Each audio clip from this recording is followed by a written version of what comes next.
Hallelujah. Blessed be the name of Jesus Christ, our benevolent King, our Redeemer, and our Savior. And we greet you in this lovely morning. Hallelujah. Yep, ia le tua. Aftai o tātou toi au ria mai fo ile nei tai au foua. Lea mātou te toi o whalofa mwhatalofa tuai. Ile maualunga o le ainga o le tua le aupa ia. Oe o taina o lātou loto le toto o le tamai mamoe. Wa whapena fo i ona vea le nei avanoa. Ia maua maua le avanoa tātou te uru fale ai i lona malo. Ia, praise the Lord. Ia, mai o le la amtani fo le tātou por kalama e le nei tai au. Ta mafa aftai tele lava, lo walo fatu noa, malo wanga le lei, i lau tau singa, malau pui puinga, malau leo leonga. Ia, leo o toi maua ai le nei lao lao mātango fie, e fatau nu o i fo i la mātou o nanga. Ia, mātou wha fo i lava le vi inga, o le wha manu ma le wha de tanga ia te oe, ono o lo walo fatu noa, malo wanga le lei e le mawai lea, o maua i pea aso le lei o le o langa. Ya o mātou wala awa i male ngang whaaloalo ngang pa ia whaapule mole. Fio mai e mawhutaina i mātou whaapa ia ma whaamanuia, whaauina le nei au au ngai. Mai se fo i whaangaina, o le nei au alo fsota inga, i au ale tufa tufaina ma le whaasoina, o le tala le lei o lo malo. Sau ina i mātou le toto le tamai mamoe whaapule mole le nei tai ao. So la wapi lau angiru le menei. Le iei wai fo le nei mawhutanga i le manuia ma le fia fia. Wa ia tu le vi inga, le wha manu ma le wha ne tanga le suafa pelo Yesu Keriso. O ia lawa lo mātou o li ima lo mātou whaola. E la tu ai la mātou te talo. Amen. Praise the Lord. Ia. Usu tātou pese langi pese le nei. Nāpo le pese. I will serve thee. O te fia au auna.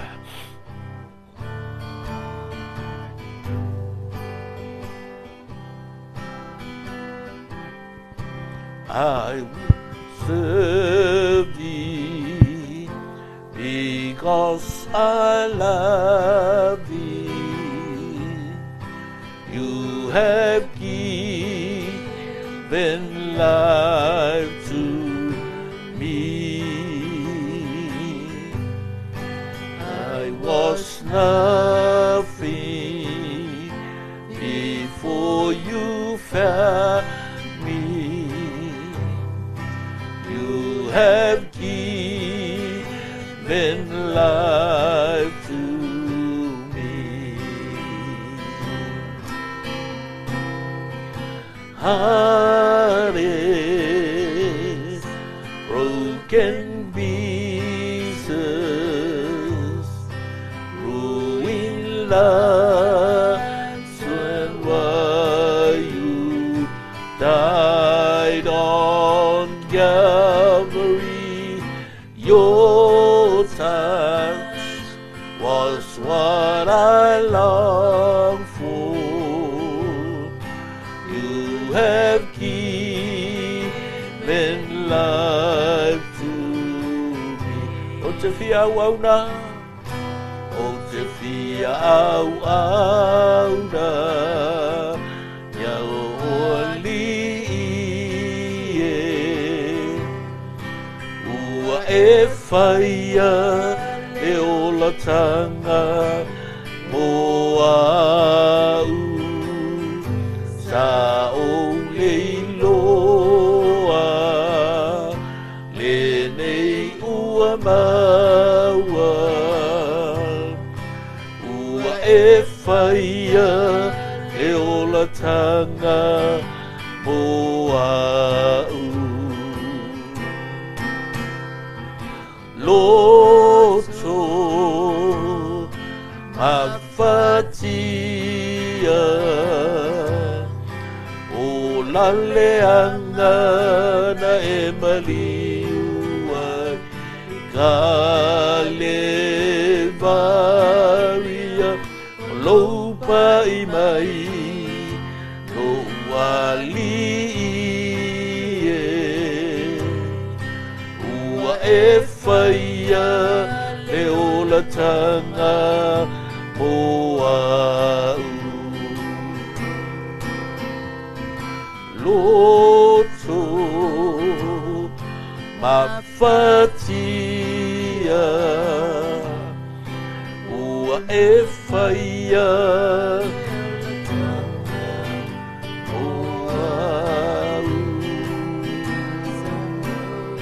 o lou pai mai lo wali ua e whaia le ola tanga moa ua e whaia le ola tanga moa.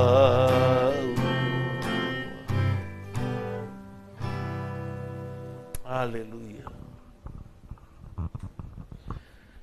Ia, o le pesere nai te tono o le loto, fia au na i le ari.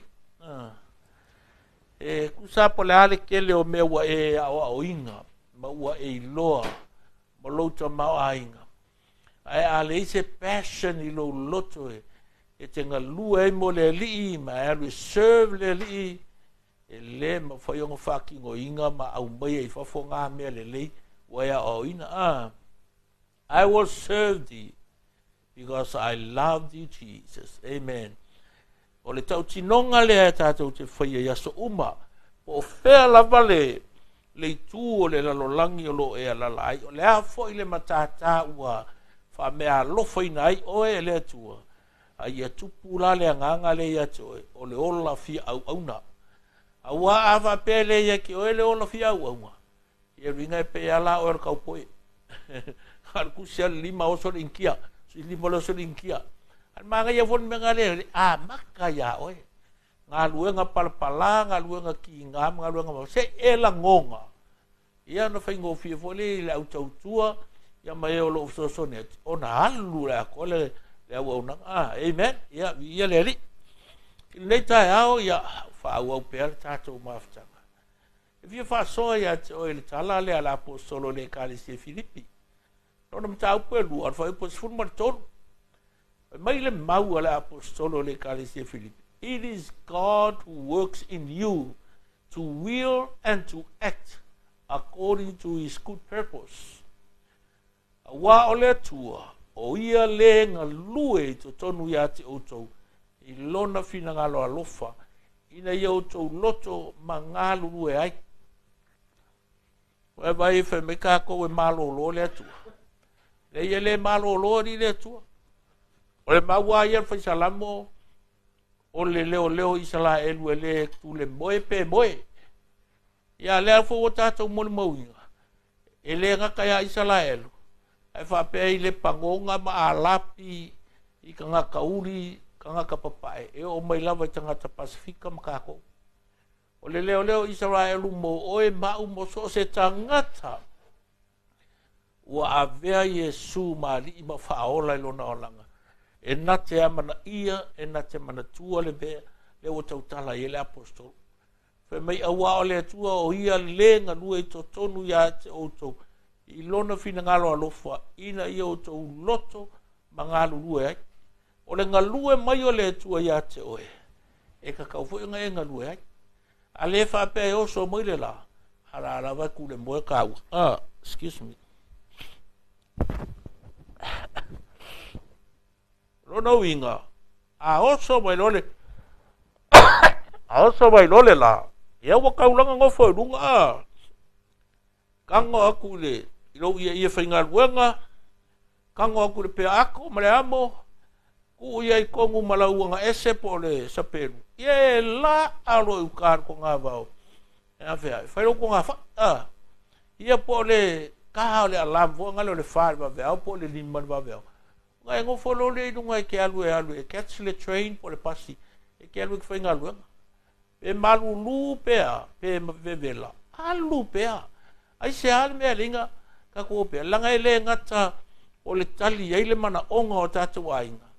Ai fa whekau iei le mea leo whai mai le apostolo. O la le mea le whai mai le apostolo. O loo ngā lue pēr le atua ia so uma. O se vaenga e mana tua o le ngā ruanga le atua. O le oso mai o le la. O le sau o le kimu. O le sau o le savili. o lo wa ia ku le lang me maka o lau o la au o le o mai a mau felelei ia e mai se fo yo nga luenga ka ka ele nga ka le ave pasi o le ave taxi o le au fai falawa o le au fai olo o manga umanga o nga luenga le tua awa anga fa pe ele nga lue ai le tua i ka nga ele ai oi ele mo e le fa wingu ele mo e le falawa ma le pakale la ko ia o ka ka le fa lo fa le olo it's all part of nga luenga le tua o le fa o sofia lunga loko nga lue inga i mawhainga laku ka whakau. Laku e mai le mea le mga o mia. O lea la e wha mangaku mai la apostolo tai au ni. It is God who works in you to will and to act. O lea ukula o la ukalanga mo e. 4 ways God provides for vision. O awala e wha e saunia e lea tua. E whata unu ai lau tō wha mamau. Yeah, it may be but for this morning, I will only share with you, these 4 ways that God provides for the fulfillment of our vision. Mua. E foi na atu ele atu ia te oe, le ele ma le whanua e te ngalue ai. One way God provides for our vision is through our ability to obtain and use land as the resources inherent in it. Amen. E foi na atu ele tua ia te oe le whanua e te ngalue ma whaongaina ina ia mau ai mea e te mana o mia mo lauto whamamau. So se ka ngaka e ka kaunga Iesonga songa ele Iesonga fungua e ke le ngofo le vake a kea po le sami io e ke le ngofo le wala papa a se ka ngaka o whapenga o lai ngofo le se me ngofo ai winga nga ke le o iloa le atua e le malama ilona whaasino manga na te le iloa le moi a olona o langa. So se ka ngaka sa moa e mai se a tātou sa moa ka ko Pasifika e iai lo whangua ia ingei ia kungu ngei palalangi e ke whakaua le ele mar whangua e ka kau ole me pe kaunga ka pe kaunga fie ai ka kau lava o ngai eiso whangua langa a le eiso whangua e ke le lolo whasingo manga e ke le lopo whea kongu le mea ngai ke soifua mai o lai o mea ngai ka kau ngei i le amatanga i ngā ua umanga whai ele atuar tangata pe o ngā wha makala mai le kenese i le kenese e luar whai upu e whiko e o le sfuruma le lua i ngā ua umanga whai ele atuar tangata o ngā kuuloi ko kongo le whangua o le whangua ngā sa iai le ko ngā la au le wha ingoa e ka urkuspaia o e tena umanga whai me o mangu vai wha o mangu whekolofi o mangu whelelei e ei ma la au whai mai e le lei le ai o kua e kile e le tuara tangata ina o la ale mea ngawe o whako ia o i la heke ngofo i le amakanga lava o longa soisi o manga malona o langa i le o langi o i nganga ku ia e le i whapenga mai ku kongo se fale e ku ia sauro ai lo fale fonga fale fale sauro ai lau ka vale lea sauro ai ke ngofo i kongo pisingisi le ai o le whangua nga mua ku iai e ngofo ai o i ngā mauai le ngofoa, mauai le lau, mauai le fale, mauai le pisingisi, mauai marakawale, ma mea umai e wakako i aile lau langi. E lei se mea ngā oso mai lalo le sami, pe oso mai lalo le ngā whaia le kangaka, le ai. O mea nga whaia le atua, o lo i lunga al whanga ele, ngā whaasingo mai lalo i ele atua e ati tātou, kako ke o ngā rue. So le me mua la le ia e mauti noa ma ia e manatua. This is one way God, the first thing you need to remember that God provides for our vision is through our ability to obtain and use land. Wapengale tala na whai ele atua ia Abraham, na whai ele atua ia Isaako, na whai fo ele atua ia Iakopo. Inga wasola la ukamai mai ni mere nga misa ima Esau. Ala kurola ia wapo la savalia. Ala kamaloa mai le ala alungai. Boe ai lo nga vao nga mea nga ngoi. Ave me wo faila nga miki. me o kiki lo ko la pe fai e ku la lolonga i le pala ia le kafu e la pe fai ai alu nga i lunga i le langi le me fe mai o nga ia va ia le me o age lu e mai foifo o nga foi le la fanga tuanga ma le age fanga tuanga o le upu nga falkus pa ia ave le me o le i le upu le wrestling o pi inga nga foi le la wrestling ma le age ia wao le me o wa yakua le age lu le maram na ia fai lo ia o nga foi le fe nga foi ele fe nga ale tua ma apera amo ia koe fo i mai i le fangua le nga avaku yonga makua nga avaku lo grandfather malonga kama o isa ako yeah, excuse me o le winga la le tala o le fangua ngo fa kongu aku e koe fo i ai e fa pe nga fo tato inge ia ku ua lala ia ko kele o samo e alu ale mafo tangata koe fo i sa mo e lo fangua i koe fo i fai sau pisingisi koe fo i sau polo keki ke ale fai kasalanga o inga la ia lo loko la ke lo o inga la ia lo fasi o manga ia upu masangi fo i o le nganga ia tu lo langa o nganga ka ngolo puke nga e alu lo la ia awale porque nese nga wo ngol fa fe mele kala ile ngala Britania. Do not go down to Egypt. Live in the land of which I shall tell you. Dwell in this land, and I will be with you and bless you. For you and your descendants I give all these lands, and I will perform the oath which I swore to Abraham your father. And I will make your descendants multiply as the stars of heaven. I will give to your descendants all these lands, and your seed all the nation, and in your seed all the nations of the earth shall be blessed. Bye bye. Kala lang faile to ya isa ako. Ma fa ye fo ya Jakob. Inga ye ko fo i ma de fangua le. So me mo la nga ye ma ku Me longa lua. It's another way God provides for our vision is through our work. E fo ina to le tu ya te oele nga luenga. O o lo wala awina ina ia whātau nuu o ilau tō whamamau. Vai. Ngā luenga. Umonga whaia lea tuara tangata. O ngā kuua kulola ia whakoanga. E rei kuua kua wakoima. Ia lau hempreka lea. Lau kupe lea. Ia o le sapasui lea. O le kale lea.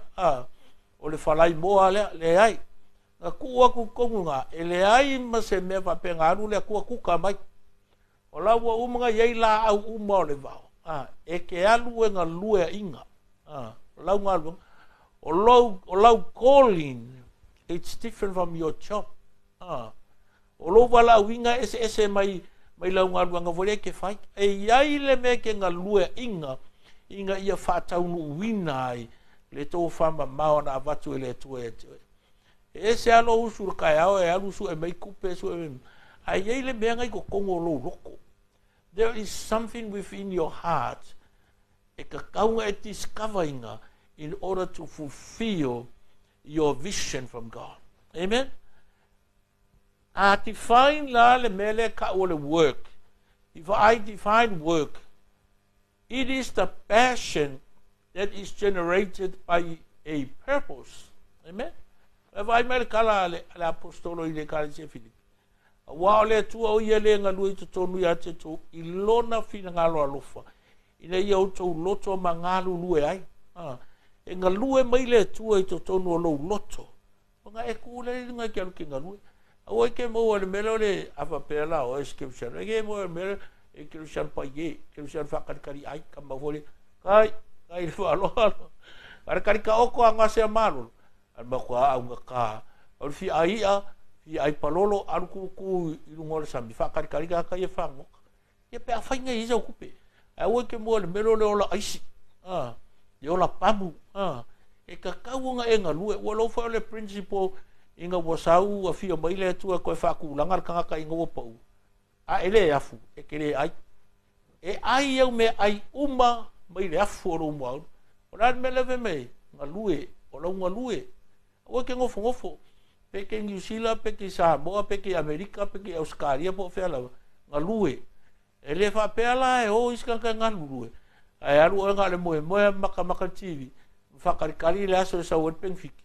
Io solo oso TAP, e le aila, e le oro kua inga lifestyle nga, o le mga o mia, e le atua. E mangui aingi a inga mangi a kungu. E ai, au ale fia e whaanu le upu vonga le sua malie.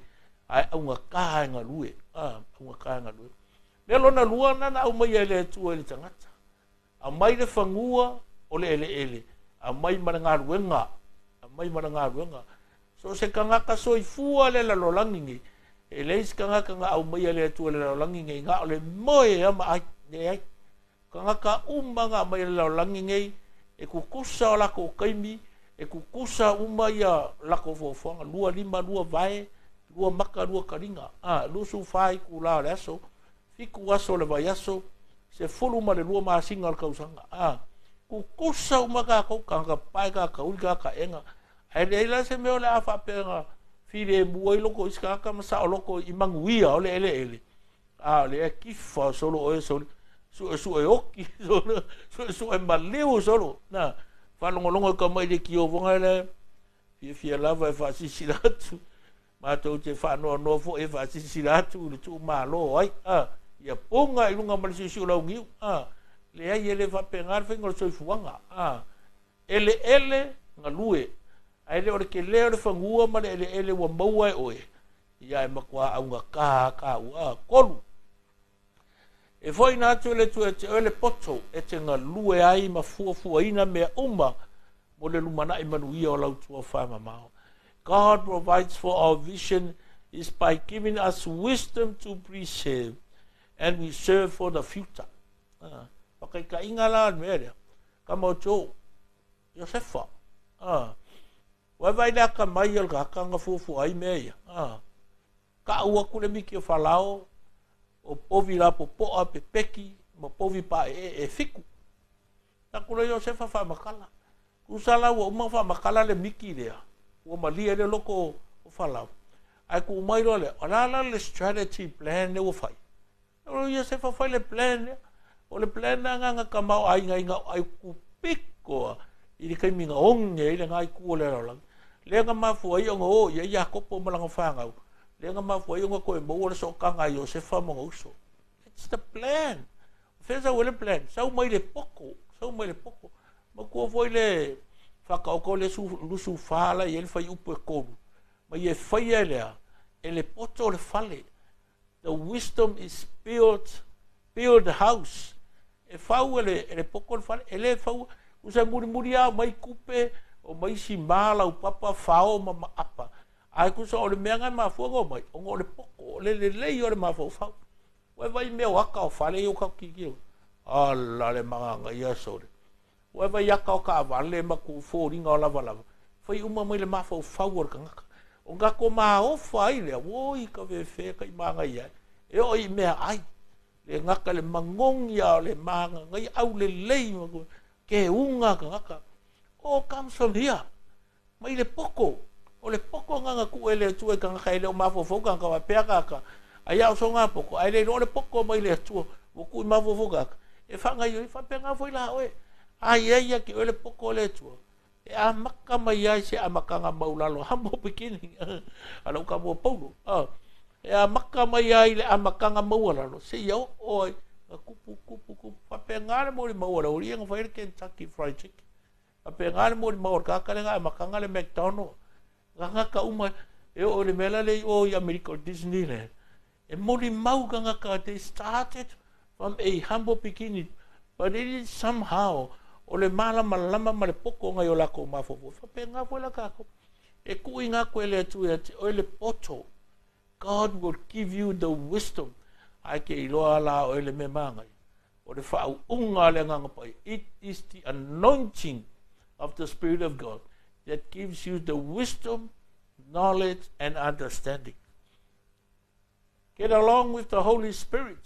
Whalakalaka le nganga pa io le tu.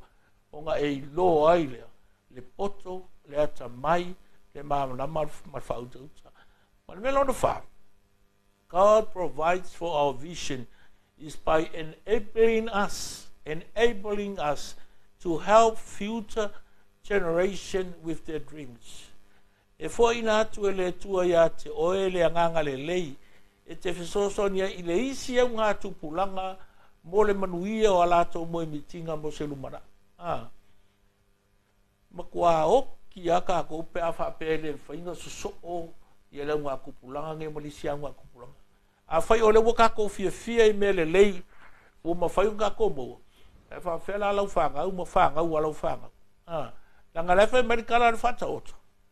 O le tangata le lei, na te tō fia ana mea i le whana ua lana whana. Grandchildren, great-grandchildren, au leo loa tangata ngasala, e te ua lea mo lea mi o tonu. A good person leaves an inheritance for their children's children. O mai lao. O yengi au grandchildren, o yengi au great-grandchildren. O lea le mea ngai ke whata ungi, e a waku i lau whanga, au mara whanga, au whanga, o pea u malowolo. O le kangaka le lei, whape ngāla le mele, that's number 4, o le manatu le whaiatu tai 4 ways that God provide for your vision. Me muli na pe on tuinatu. O le anganga le lei e tuina le tu e tono lolot. E te so sadi e mo le lumanai o isi au ngā tupulanga. Ia karo sia o e so sadi lau whangau, ma e tapu e le ola lau whanau, ma whātongu tonu lau whanau. And my last thought for you this morning, it says, through your work, we fulfill parts of our original purpose as human beings created in God's image. Amen? O lo wala uina ma lau au nanga. E mawhai e ona whatau nuina le moi o le wha moe o lo wala au na.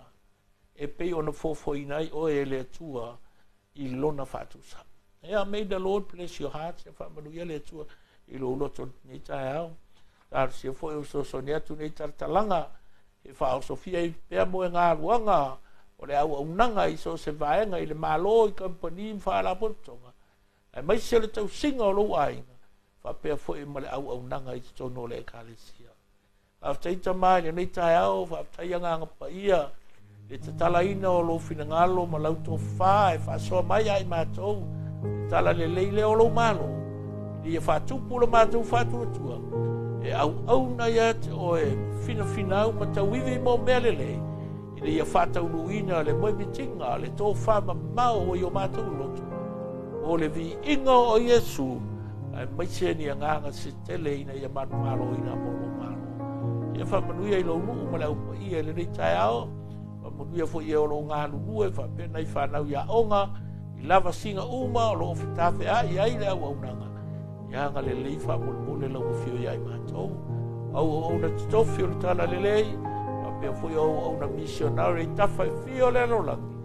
O na yusu sawa ina o le mau e winga ia te oe. Whamole mole ia anga le lei lau o whio iai lato. Ia whamanuia mai foi. Le nei atunu. Ilona ele, ilona tamao ainga, ilona ati nae. Iona taitai. Ia maise ona tangata. Ele ngata mo Australia. Sila I Amerika. Tonga I Fiti. Malela no langi atu. Ma pesi o mātou o tūpere o Samoa. I o mātou titalo le tapa. Mātou malaulava male ngang whalo alo. E wala li suafo Yesu lo mātou o li I mara whaola. Amen.